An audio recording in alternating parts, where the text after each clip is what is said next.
Moving along this week, Max, we got our only NFL topic of the week. We love fantasy football here, and it's coming up. We're not going to get greedy. We're not going to rush it, but we've been talking a little football here on the Don't Tell Mama Sports podcast. But this week, we got a little breaking news out of Dallas, Texas.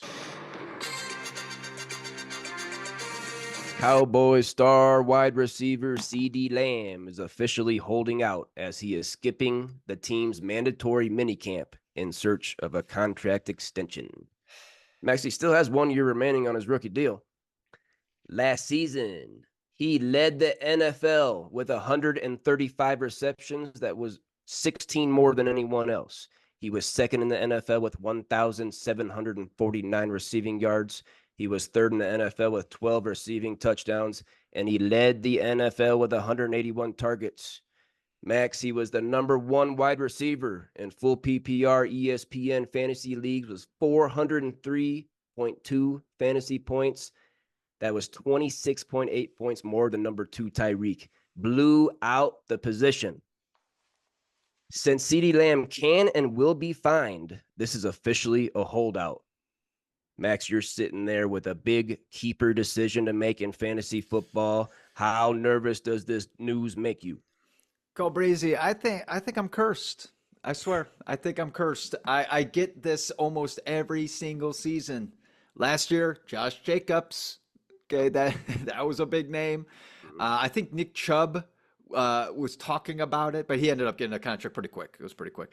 There's one other guy that I'm thinking of that wanted to be Le'Veon Bell, boys. Oh my, yeah. I'm trying to erase that out of my mind, Cole Breezy.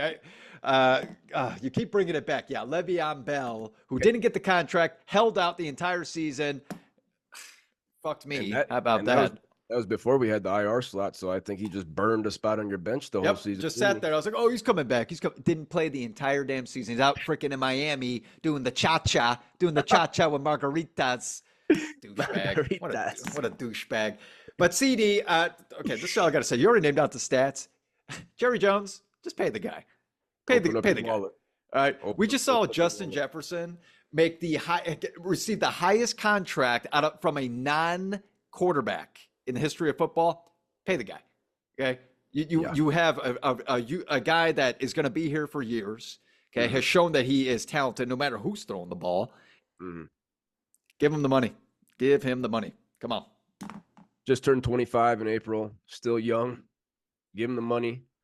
Max, you bring this. Just reminds me, this is becoming more of a thing every summer. People holding out. It's usually running backs. Running backs. You had Josh Jacobs last year, and of course Jonathan Taylor, a candidate for the 2023 NFL's biggest douchebag of the year, because as soon as he got his contract, he was immediately healthy.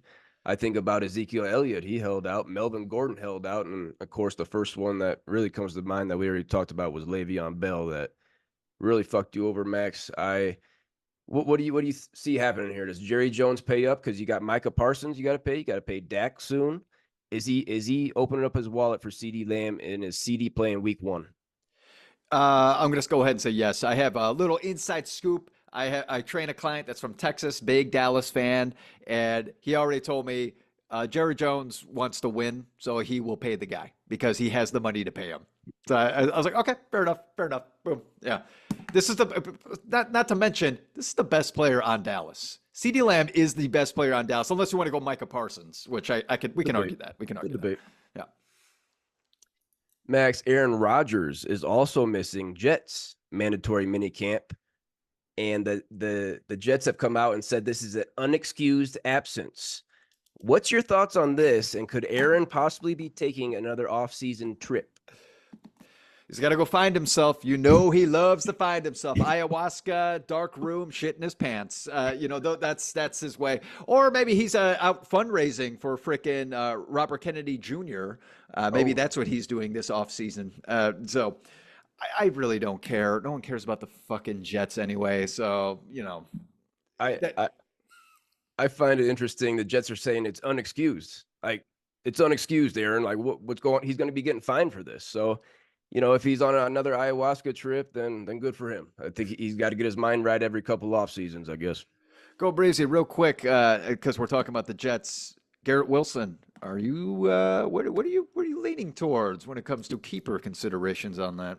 He's definitely in the discussion, as I kept him last year and had to deal with all that shit in New York. But you're going to see him in the draft if I have to make a prediction right now. Okay. You're going to see him in the draft. You have 2-keeper league. I'm sitting here with Jonathan Taylor and Travis Etienne. I'm probably going 2 top 10 backs. Probably going 2 top 10 backs. I like that. I like that.